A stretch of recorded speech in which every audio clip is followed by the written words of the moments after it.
Next देखते हैं।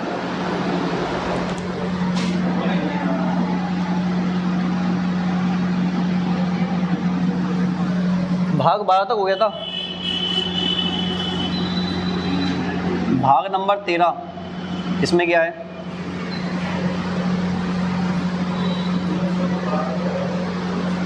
Services. भाग 13 में क्या है बताओ? अरे बताओ, तुम लोग पढ़ चुके हो पहले से। कौन सा? 7वां लिखवाया तो है। 7वें ही संविधान संशोधन 1956 में हटा दिया गया। देख पाया? व्यापार वाला तो हम बताया आपको, फाइनेंस ट्रेड 13 यही है। हिंदी में पूछा है, हम हिंदी में पता है, ट्रेड वाला ही है। व्यापार एवं वाणिज्य संघ के राज्य क्षेत्र के अंदर, हिंदी में स्टेट में पूछा थे आपसे, वो है संघ के राज्य क्षेत्र।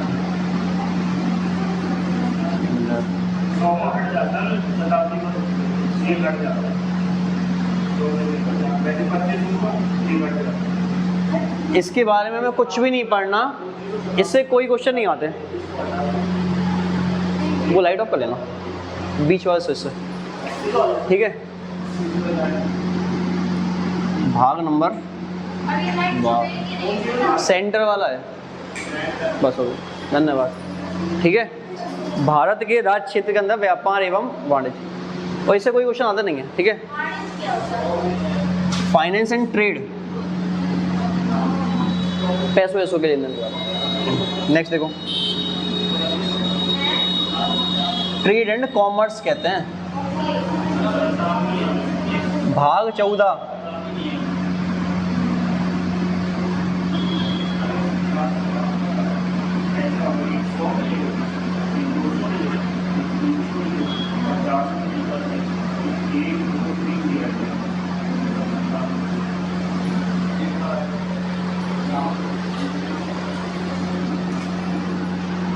संघ और राज्य के अधीन सेवाएं।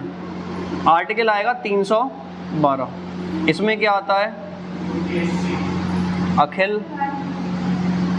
भारतीय सेवाएं, ऑल इंडिया। कौन कौन सी होती हैं? IAS और 3। क्वेश्चन कहता है अखिल भारतीय सेवा में कौन सा नहीं आता, तो ये 3 आती है पुष्प बाकी की, क्लियर। नेक्स्ट देखो, आर्टिकल नंबर 315 इंपॉर्टेंट आर्टिकल आया हुआ है। इसमें क्या है? शॉर्ट में लिख रहे हैं, बातें ना करें। संघ में UPSC और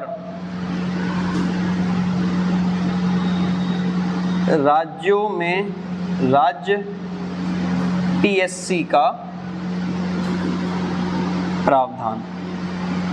भाई सेंट्रल में UPSC हुआ, स्टेट में स्टेट PSC हुआ, इसका प्रावधान किस आर्टिकल में किया गया है? तो कभी आएगा UPSC किस आर्टिकल में? 315 में। स्टेट बोर्ड होता है, संस्था है ये, हाँ, यूनियन पब्लिक सर्विस कमीशन, संघ लोक सेवा आयोग, बिल्कुल, हाँ। Article number 316। आर्टिकल नंबर 316 में क्या है? नियुक्ति किसकी? UPSC और स्टेट PSC मेंबर्स की, सदस्यों की नियुक्ति है। अब सुनना, UPSC की नियुक्ति और स्टेट PCS की नियुक्ति, दोनों चीज़ इकट्ठी लिखवाया जरा। UPSC के जो चेयरमैन है उसकी नियुक्ति कौन करता होगा? और राज्य में कौन करता है? क्लियर? इनका कार्यकाल कितना होता है? 6 वर्ष या 65 वर्ष। जो पहले हो जाएगा वो खत्म हो जाएगा। अगर 65 वर्ष की आयु पहले हो गई तो वो, या 6 वर्ष का कार्यकाल पहले हो गया तो इनका कितना होता है? 6 या, क्लियर? जो पहले हो जाएगा उसके हिसाब से रिटायरमेंट हो जाएगा। आर्टिकल नंबर 320, इसमें क्या है? प्रत्येक वर्ष परीक्षा का, तो इंग्लिश में लिखा हुआ this is duty of UPSC and state PSC to conduct examination every year. UPSC और स्टेट पीएससी की जिम्मेदारी है कि प्रत्येक वर्ष क्या करवाए, पेपर का। इसलिए सिर्फ एक ही पेपर जो हर साल होता है, दो ही हैं, एक तो ये आपके एसएससी वाले पेपर हर साल होते हैं, टाइम टू टाइम होते हैं, उनको बैंक वाले भी ठीक ठाक होते हैं, और दूसरे ये होते हैं सबसे देर में कुछ होता है तो वो मास्टरी आती नहीं है, क्योंकि उनको लगता ही नहीं कि शिक्षा कोई काम है ज़िंदगी में, उनको लगता है बस ये प्रशासन चलाता है वही ठीक है। भाई इन्हीं की जरूरत है उनको सरकार को, तुम्हारी यही नहीं, क्या करोगे पढ़ा के, पढ़ जाओगे तो सही सरकार नहीं चुनने लगोगे, इससे पढ़ाओ ही नहीं। प्रत्येक वर्ष परीक्षा का प्रावधान किस आर्टिकल में, 320 में। कौन कौन, यूपीएससी और स्टेट पीएससी, ठीक है। नेक्स्ट आर्टिकल नंबर 323, इसमें क्या है कि जो यूपीएससी चेयरमैन होगा और जो स्टेट पीएससी चेयरमैन होगा, ये दोनों क्या करेंगे, परीक्षा कैलेंडर निकालेंगे और इसको किसके सामने पेश करेंगे, राष्ट्रपति के सामने। कौन करेगा, यूपीएससी का, और राज्यपाल के सामने कौन करेगा, स्टेट पीएससी। मतलब इसमें लिखा हुआ है कि प्रत्येक वर्ष जो एग्जाम कराना है उसका कैलेंडर रिलीज किया जाएगा, और उस कैलेंडर को यूपीएससी किसके सामने पेश करेगा, राष्ट्रपति के सामने, और स्टेट पीएससी राज्यपाल के सामने पेश करेगा। ये था भाग नंबर 13 कंप्लीट, सॉरी 14, ठीक है। ये लिख लें, जिसका लिखा हो वो फोटो ले लें, अगर वो भी लिए तो कोई बात नहीं। समझ में आया? आर्टिकल नंबर 14 में क्या है, पूछा अखिल भारतीय सेवाएं, ऑल इंडिया सर्विस किस आर्टिकल में है, यूपीएससी और पीसीएस का प्रावधान 15। इनकी नियुक्ति से नहीं आया, इनकी नियुक्ति किस आर्टिकल, ये आएगा कितने साल की होती है, 6 वर्ष की, दोनों की। कुछ ही मेंबर्स की 6 वर्ष की होती है, इलेक्शन कमिश्नर की 6 वर्ष की है, कैग की 6 वर्ष की है, इनकी 6 वर्ष की है। हाँ वो कैग ही होता है। किसने बोला 5? हाँ देखो जरा 5 है। अटॉर्नी जनरल महाधिवक्ता वही तो होता है, वही तो कैग होता है। रहने दो तुम, बादाम खाओ सो। एडवोकेट जनरल स्टेट में होते हैं, 76 में अटॉर्नी जनरल ऑफ इंडिया है, 148 कैग है, 160 वो स्टेट का महान्यायवादी है। तो attorney general of India central में, एडवोकेट जनरल ऑफ इंडिया उसमें, तो बात तो एक ही है, वो दोनों स्टेट का एक सेंट्रल का है। देखो 316 में यूपीएससी चेयरमैन की और 2 अन्य सदस्यों नियुक्ति कौन करेगा, राष्ट्रपति, और स्टेट में कौन करेगा, कार्यकाल कितना है 6, इनका भी 6। इनकी मैक्सिमम आयु, मतलब हो सकता है नियुक्ति इनकी 60 पे हुई है, तो अब खुद सोचो अगर किसी की नियुक्ति 60 पे हुई है तो 65 साल पहले होंगे या 6 वर्ष पहले होंगे, 65 5 ही साल में जाएंगे, तो जैसे ही 65 साल होंगे रिटायरमेंट लेना पड़ेगा, हट जाएगा, खत्म बात। सेम यहाँ पे 62 के लिए प्रत्येक वर्ष परीक्षा करवाएगा यूपीएससी और स्टेट पीएससी। कहाँ लिखा है, 320 कर सकते हो, नहीं हाँ ऐसा नहीं, हटो। इसलिए तो 6 साल या जो पहले हो जाएगा इनमें से वो हो जाएगा अलाउ, ठीक है। 323 में क्या लिखा है कि ये जिम्मेदारी है किसकी, यूपीएससी की और स्टेट पीएससी की, कि प्रत्येक वर्ष एग्जामिनेशन कैलेंडर रिलीज करे, और उस एग्जामिनेशन कैलेंडर को किसके सामने पेश करे, यूपीएससी है तो राष्ट्रपति के सामने, और स्टेट पीएससी है तो राष्ट्रपति के सामने। क्लियर है यहाँ तक? नेक्स्ट देखो अगला भाग नंबर 15, इंपॉर्टेंट है, क्वेश्चंस आते हैं।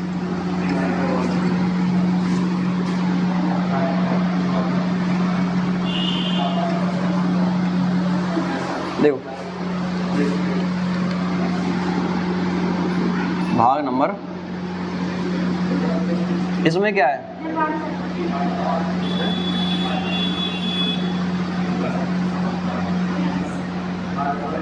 देखो बातें नहीं कर। आर्टिकल नंबर 300, इसमें क्या है, एक स्वतंत्र एवं निष्पक्ष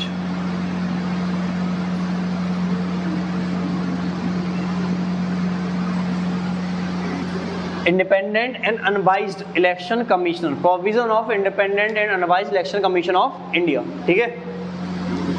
इसमें कितने सदस्य होते हैं? एक तो चेयरमैन होता है प्लस 2, और इनकी नियुक्ति कौन करता है? भाई सेंट्रल में 95% की नियुक्ति कौन कर रहा है? ज़्यादातर लोग सभी की कौन करता है? राष्ट्रपति करता है। क्लियर है? इनका भी कार्यकाल कितना होता है?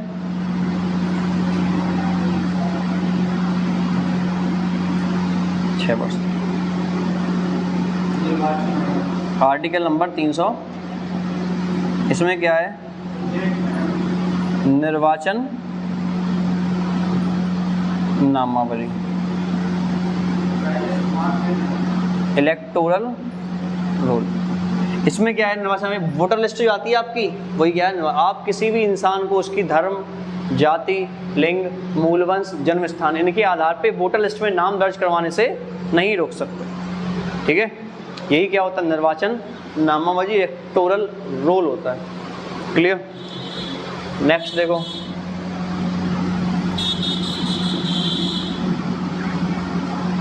इंपॉर्टेंट है आर्टिकल नंबर 326। इसमें क्या है?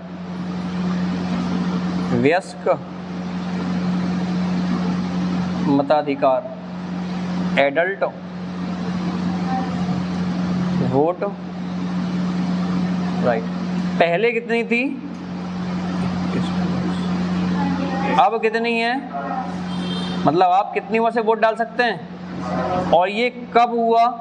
61वां संविधान संशोधन 1900 की उम्र को वोट डालने की एज को 21 से घटाकर कितना कर दिया गया? 18 कर दिया गया। किस आर्टिकल के तहत? किस संविधान संशोधन के तहत?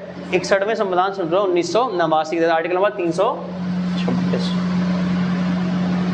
27, 28, 29 में कुछ खास नहीं। 27 में लिखा हुआ है कि हाँ, कि लोकसभा और विधानसभा के लिए कोई भी कानून बनाना है तो राष्ट्रपति बनाएगा, और स्थानीय जो स्वशासन चल रहा है, पंचायत, इनके लिए कोई कानून बनाना है तो वो राज्यपाल बनाएगा। इतना सा लिखा हुआ, ठीक है।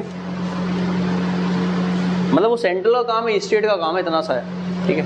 और इनने जो नियम बनाए हैं उसको चुनौती न्यायालय में नहीं दी जा सकती, लिखा है 329 में। तो 26 हो गए, 27, 28 और 27 में सेंट्रल, 28 में स्टेट, स्थानीय लिखा है, 29 में न्यायालय में चुनौती नहीं दे पाओगे।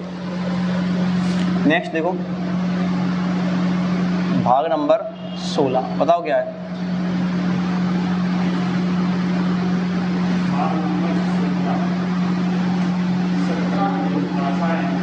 हमने 16 पूछे, तुम 17 का बताओगे? ये गजराज का ऐसा रहता है, किस तरह आप सवाल कुछ भी पूछो, हमें जो आता है हम आंसर वो करेंगे। अब तुम समझ लो कौन से क्वेश्चन का आंसर है। देखो, विशेष वर्गों के लिए विशेष प्रावधान, special provisions for special categories.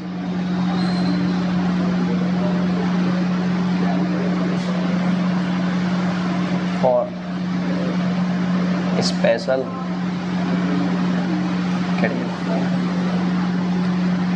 Article number 330। इसमें क्या लिखा है? लोकसभा में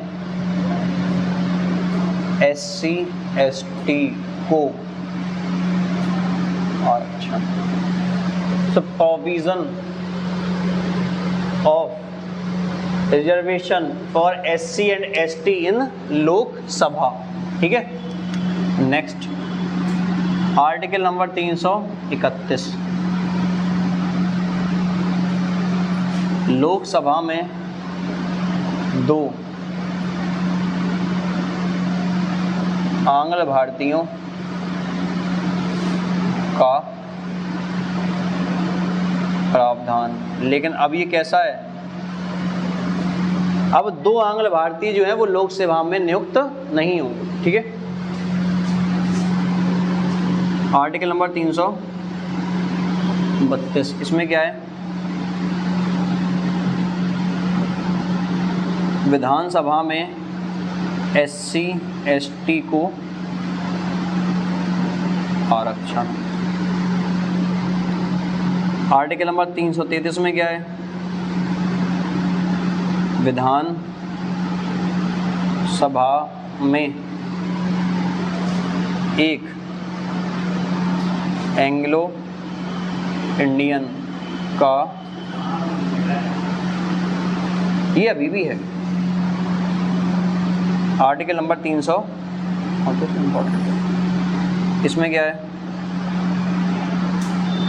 आरक्षण की अवधि कितनी है, आरक्षण कितने साल है, 10 सालों के लिए, तो आरक्षण की अवधि कितनी है, 10 साल की, प्रत्येक 10 साल के लिए आरक्षण अभी आपको पता है 2030 तक के लिए फिर लागू कर दिया गया। नेक्स्ट कौन सा, तो 3, अच्छा वो SC/ST उसके लिए इम्पोर्टेंट आयोग का प्रावधान, तो उसमें क्या लिख लो, वो हम क्वेश्चन में करवा देंगे इसलिए नहीं लिखवाया। देखो 341 इम्पोर्टेंट है, 41 और 42। 341 में क्या है कि राष्ट्रपति चाहे तो किसी भी जाति को SC में जोड़ सकता है।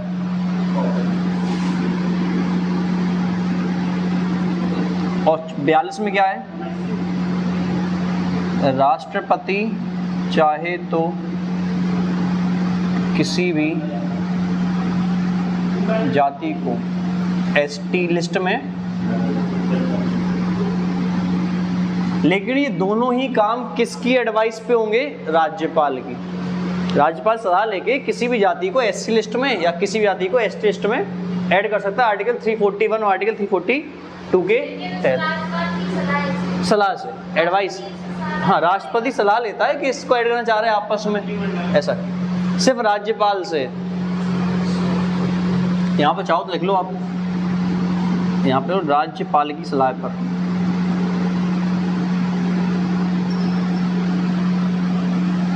ठीक है, भाग नंबर 17। भाग 17 में क्या है, संवैधानिक या औपचारिक भाषाएं, आर्टिकल नंबर 343। आर्टिकल 343 में क्या है, संघ की राजभाषा। ये वर्ड याद रखना, ये सीटेट में इस बार इतना आया है, कोई पेपर ऐसा नहीं इसमें क्वेश्चन ना आया हो, 30 के 30 पेपर में आया कि संघ की राजभाषा कौन सी है, हिंदी है, और लिपि देवनागरी है। The official language of union shall be Hindi and script shall be Devanagari. तो हिंदी कैसी भाषा है, राजभाषा, ना कि राष्ट्रभाषा। ऑफिशियल लैंग्वेज है, नेशनल लैंग्वेज नहीं है। सीटेट में इस बार 30 बार ये क्वेश्चन आया, 30 पेपर में कम से कम, ठीक है, वो हर पेपर में आया। और इंग्लिश कैसी है, एसोसिएट ऑफिशियल लैंग्वेज, ठीक है, सहकारी भाषा इसकी। इसीलिए हिंदी दिवस कब मनाते हैं हम,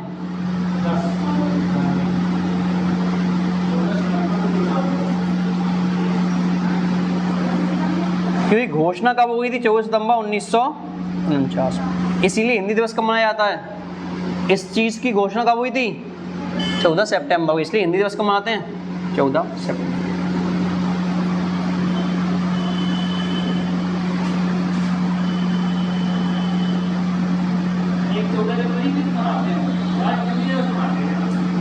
क्या, हाँ, विश्व है, वो विश्व है हिंदी भाषा के विकास के लिए। एक सेकंड रुकना, एक राजभाषा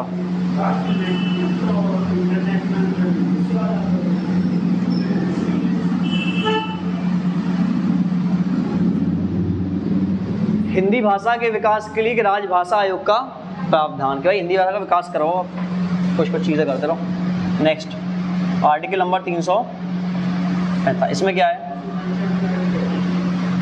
राज्यों को अपने राज्य की भाषा चुनने का अधिकार। जैसे आप जानते हैं अलग अलग राज्यों की अलग अलग भाषाएं हैं। यूपी में कौन सी है? हिंदी, क्वेश्चन आया हुआ। यूपी की सेकंड लैंग्वेज कौन सी है?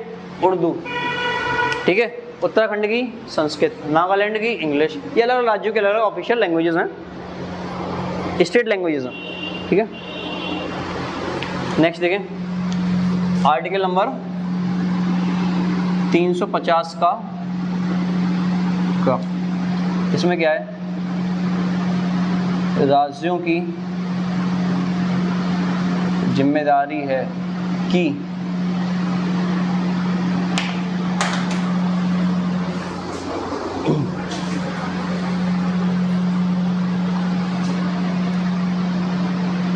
प्राथमिक शिक्षा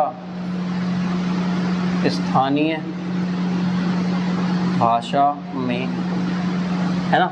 तो जो प्राइमरी एजुकेशन है वो लोकल लैंग्वेज में हो, ये रिस्पॉन्सिबिलिटी है किसकी? राज्यों की। क्लियर? नेक्स्ट देखो,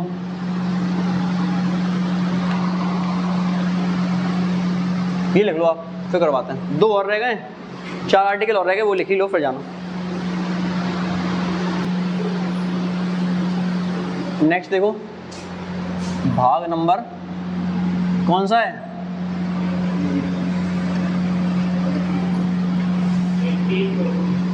18। क्या है 18 में?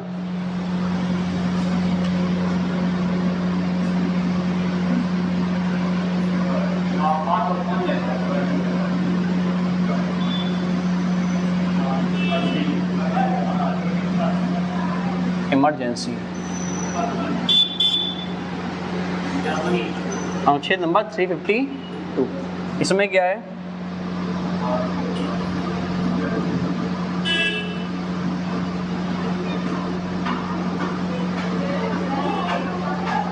राष्ट्रीय आपात की, इसको हम कहते हैं कि नेशनल इमरजेंसी, ठीक है। और राष्ट्रीय आपात कितनी कंडीशन में लगता है? 2। या तो कोई बाहरी देश हम पे आक्रमण कर दे तब, या फिर हमारी ही कंट्री में सशस्त्र विद्रोह हो जाए तब। इन 2 ही कंडीशन में क्या लगता है? राष्ट्रीय आपात। और ये शक्ति किसकी है राष्ट्रीय आपात लगाने की? राष्ट्रपति हुई, सही है। क्योंकि ये तीनों ही शक्ति है भाई आपातकाल की। किसमें? इमरजेंसी कहाँ लगाई गई थी?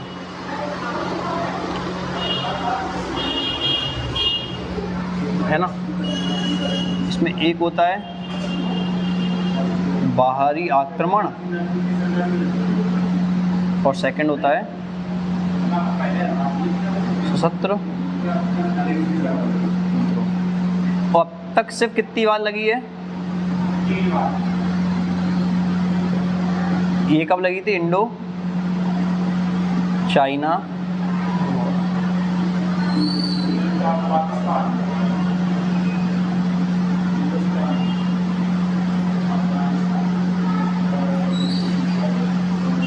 आंतरिक अशांति की वजह से ही 3 ही बार अभी तक राष्ट्रीय आपात लगा है, बस, इसके अलावा नहीं। नेक्स्ट देखो आर्टिकल नंबर 356। इसमें क्या है?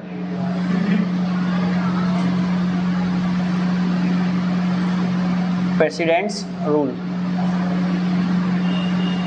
राष्ट्रपति शासन।